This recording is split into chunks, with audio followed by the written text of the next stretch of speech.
कभी सोचा है अगर कोई इंसान इतना ताकतवर हो जाए कि लोग उसके सामने जमीन पर नहीं अपनी अकल झुका दे? अगर एक बादशाह ये कहने लगे जिंदगी भी मैं देता हूँ, मौत भी मैं देता हूँ, तो क्या वो वाकई खुदा बन जाता है या फिर कुदरत सिर्फ उसे उसकी असल औकात दिखाने के लिए वक्त का इंतजार करती है? आज की कहानी एक ऐसे बादशाह की है जिसने खुद को रब कहा और एक ऐसे दरिया की जिसने उसे जवाब दिया। कदीम मिस्र, नील के किनारे फैली हुई सरजमीन जहां खेत सोना उगाते थे और शहर पत्थर के नहीं ताकत के बने थे। महल आसमान को छूते थे, सिपाही जमीन हिलाते थे और तख्त पर बैठा शख्स खुद को इंसान मानने से इनकार कर चुका था। वो सिर्फ हुक्म नहीं देता था, अकीदे बदल देता था। लोग उससे डरते नहीं थे, उसे मानते थे। इसी सल्तनत के बीच एक कौम सांस तो लेती थी मगर आज़ादी नहीं। बनी इस्राइल, उनके हाथ तामीर करते थे मगर उनके नाम तारीख में नहीं लिखे जाते थे। उनके मर्द मुशक्कत में टूटते, उनकी औरतें गुलामी में जीतीं और उनके बच्चे पैदा होते ही खतरा समझे जाते। क्योंकि जुल्म हमेशा डरता है कि कहीं कमजोर कल ताकतवर न बन जाए। एक रात महल में सन्नाटा था मगर फिरौन के दिल में शोर। उसने ख्वाब देखा, एक रोशनी दूर सरजमीन से उठी और मिस्र के घरों को छूने लगी, लेकिन कुछ घर महफूज रहे। वो घबरा कर उठ बैठा। ये पहला मौका था जब उसे लगा कि शायद वो सब कुछ कंट्रोल नहीं करता। इसी दौर में एक माँ अपने नौजायदा को सीने से लगाए बैठी थी। खौफ हर दरवाजे पर दस्तक दे रहा था। फिर एक हुक्म जो अक्ल से नहीं यकीन से समझ आता है, इसे दरिया के हवाले कर दो। माँ ने आंसुओं के साथ अपना दिल पानी में बहा दिया, लेकिन कहानियां हमेशा वहीं से पलटती हैं जहां उम्मीद खत्म लगती है। वो बच्चा उसी महल में पहुंचा जहां उसके जैसे बच्चों के लिए हुक्म कत्ल जारी था, लेकिन एक दिल नर्म हुआ। आसिया, ताकत के घर में रहमत का दिल।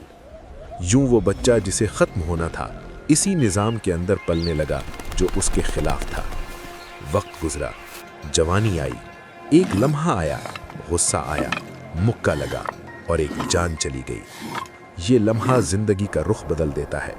वो शहर छोड़ देता है, अकेला, बगैर सामान, सिर्फ एक दुआ के साथ, ऐ रब मुझे जालिमों से बचा ले।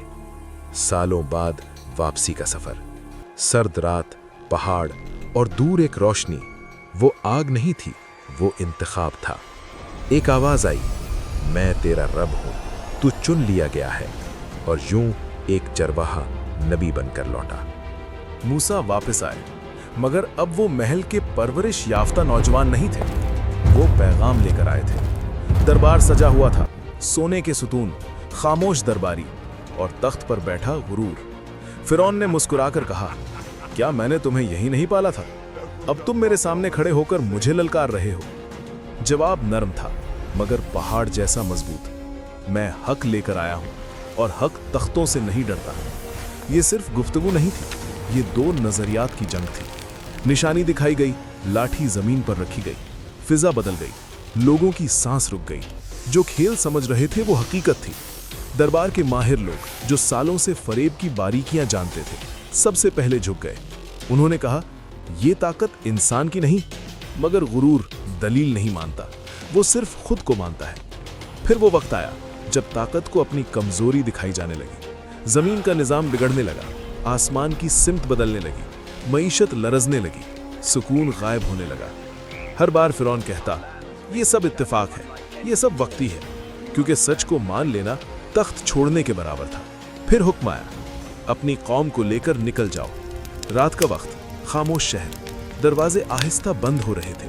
कोई जश्न नहीं, कोई शोर नहीं, सिर्फ कदमों की आवाज और दिलों में एक ही जुमला, अल्लाह हमारे साथ है। सुबह की रोशनी फैली, लोगों ने पीछे देखा। दूर उफक पर धूल उड़ रही थी, फौज आ रही थी। आगे पानी का फैला हुआ सहरा, पीछे ताकत की दीवार। लोगों ने कहा, हम पकड़े जाएंगे। मूसा ने कहा, नहीं, मेरा रब मेरे साथ है। ये जुमला खौफ के सीने पर रखा हुआ यकीन था। लाठी उठाई गई, पानी पर जरब पड़ी और वो जो हमेशा रास्ता रोकता था, रास्ता बन गया। पानी दीवारों की तरह खड़ा था, बीच में खुश्क जमीन। लोग दौड़ते नहीं थे, यकीन के साथ चल रहे थे, क्योंकि मौजिज़ा सिर्फ पानी का नहीं था, दिलों का भी था। फिरौन ने रास्ता देखा, उसके पास मौका था, वापस मुड़ सकता था, मगर गुरूर कहता है मैं पीछे नहीं हटता। वो अंदर दाखिल हो गया, फौज उसके पीछे। ताकत आखिरी सांस तक अंधी रहती है। जब आखिरी शख्स पार हो गया, पानी ने दीवार होना छोड़ दिया। समुंदर ने अपना हक वापस ले लिया। लहर, आवाज, खामोशी। तख्त डूब गया, फौज डूब गई। नाम बाकी रहा, मगर मिसाल बनकर। आखिरी लम्हे में आवाज आई, अब मैं मानता हूं। मगर ईमान वो नहीं जो डूबते वक्त आए। फैसला पहले हो चुका था। ये कहानी सिर्फ एक बादशाह की नहीं, ये हर उस दिल की कहानी है जो ताकत पर फख्र करता है और यकीन को कमजोर समझता है। पानी हमेशा नर्म लगता है, मगर जब फैसला करता है तो पहाड़ भी रोक नहीं सकते। अगर तुमने यहां तक देखा तो समझ लो कि ये सिर्फ तारीख नहीं थी, ये तुम्हारे और मेरे लिए पैगाम था। कमेंट में लिखो, यकीन हमेशा जीतता है, और अगली कहानी के लिए साथ रहो।